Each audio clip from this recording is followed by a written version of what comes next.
मंडळी जय शिवराय, सर्वांचे पुन्हा एकदा मनापासून स्वागत एका नवीन व्हिडिओ. सकाळचे 9 वाजले होते. आज भरपूर लेट झालं होतं. काल गाडी वॉश केली होती त्यामुळे बंद पडली होती. पोचलो डायरेक्ट गॅरेजला मंडळी. छोटूबाईने मग नवीन प्लग घेतले. छोटीबाईने आपल्या गाडीचं काम करून दिलं. नंतर डायरेक्ट पोचलो CNG पंपावर. मंडळी गॅरेजला गेल्यावरती 1-2 तास लागतातच, त्यामुळे मला 2 वाजले होते सर्व कामं करेपर्यंत.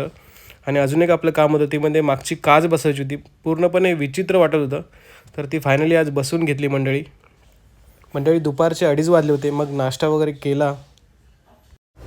तर मंडळी जय शिवराय. गाडीचं थोडंसं काम होतं केलं. गाडी बंद पडली होती सकाळी आणि दुपारचे 2 वाजले होते. एक डायरेक्ट गाडी घेऊन आलो इथं MIDCमध्ये आणि आत्ता ओला उबर चालू केली. तर बघू इथून पडतायत भाडी तो कुठली भेटतात. संध्याकाळी 7 पर्यंत जाणार 1000 रुपये करायचे आपल्याला. तर मंडळी एक नवीन ट्रिप घेतली. पोचलो पॅसेंजरच्या लोकेशनला, OTP वगैरे टाकला, पॅसेंजरला व्यवस्थित ड्रॉप केले मंडळी.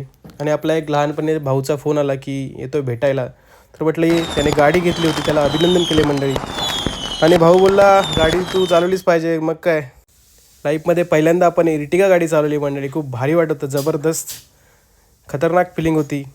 एकदम खतरनाक धावत होती गाडी, त्यामुळे मजा आली. भाऊला अभिनंदन केले, शुभेच्छा दिला भाऊला पुढील वाटचालीसाठी. कारण आपल्या मित्रपरिवारामध्ये पहिल्यांदाच इर्टिगा ही गाडी आली होती.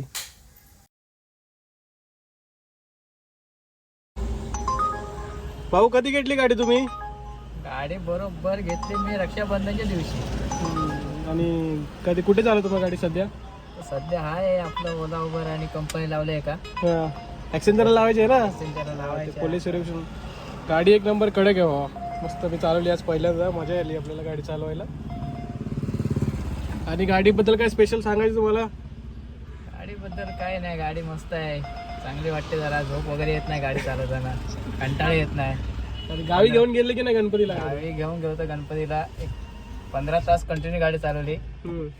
CNG पेट्रोल टाकून फक्त, बाकी काय झोप वगैरे काय नाही. एकट्याने ट्रॅव्हल्स केला मी, मस्त वाटला. मंडळी गाडी मस्त आहे. तुम्हाला जर लागली कुठे मंडळी तर मंडळी भाऊंना बाय केलं आणि आपण पण चाललो आता घरी. तर मंडळी मी घरी असल्यावर बायको काहीतरी नवीन नवीन बनवत असते. तर आज पण व्हेज पुलाव, पनीरची भाजी आणि मेन म्हणजे दहीवडा होता मंडळी. तर व्हिडिओ आवडल्यास नक्की लाईक करा.